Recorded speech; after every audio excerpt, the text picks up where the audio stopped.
Hey, City on a Hill family. It's Sabbath day, and we just got back from church.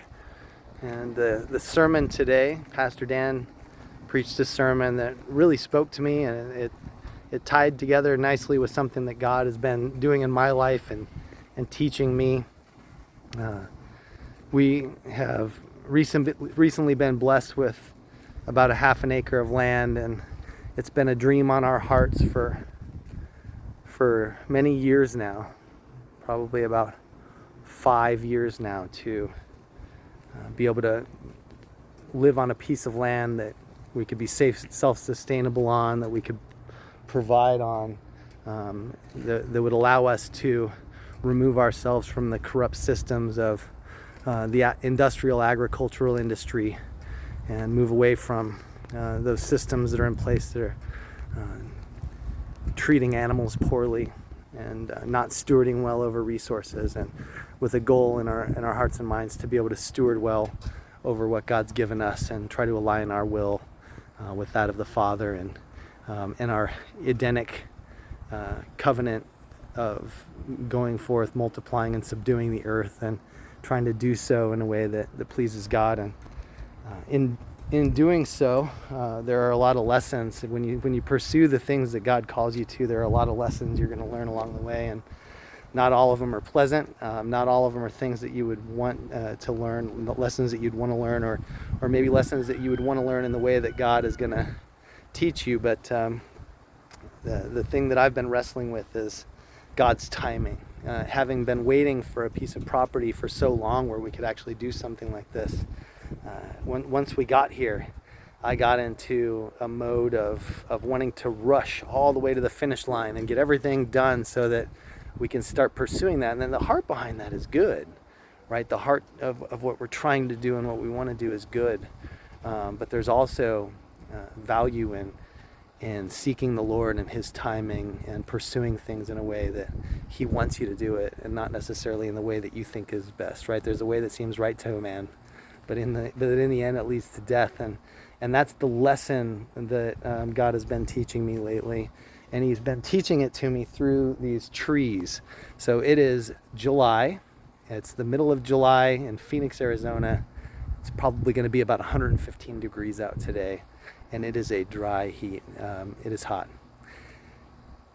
At the beginning of summer, we were looking at the goal of trying to plant some trees before it got too hot, and I did my due diligence and my research, and I talked to some experts, and the consensus was that it's not wise to plant right before summer, where you never know how long it's going to be over 110 degrees. 2020 we saw a record epic number of days, over 115 consecutively, and it was like more than a month and a half worth of 115 days in a row. And this isn't that, but it still gets hot. And so the wisdom that I was being given was to slow down, be patient, wait till fall, plant your trees then. Well, as I continued to look around and talk to people, I talked to some air quotes arborists who also worked at a plant nursery that sells trees. And in talking to them, no, they'll be fine. These trees were raised from seed in Arizona. They're used to the heat. They'll probably suffer some transplant shock. So anyways, me and my desire to hurry up and get to the finish line decided that I was going to plant trees in June, or it was end of May. And so that's what I did. I bought 12 box trees. I bought 4 varied types of citrus. I bought 2 different types of fig. I bought 2 pomegranate trees, a royal poinciana, and 2 pecan trees, and I planted them in the ground. And I started to just feed them water, and they got worse, and they got worse. And I called experts. I called the place I bought the trees from, like, hey, what's going on? They're losing leaves. They're dying. I'm going to show you some of these trees real quick here. But before I do, I want to preface by saying that I started working real hard to keep these trees alive. And everybody I talked to was like, oh, it's hot. Give them more water. Well, I started digging in some of the areas, and I noticed that the waters were soaked. And there was a foul rotten egg kind of smell coming out of the ground.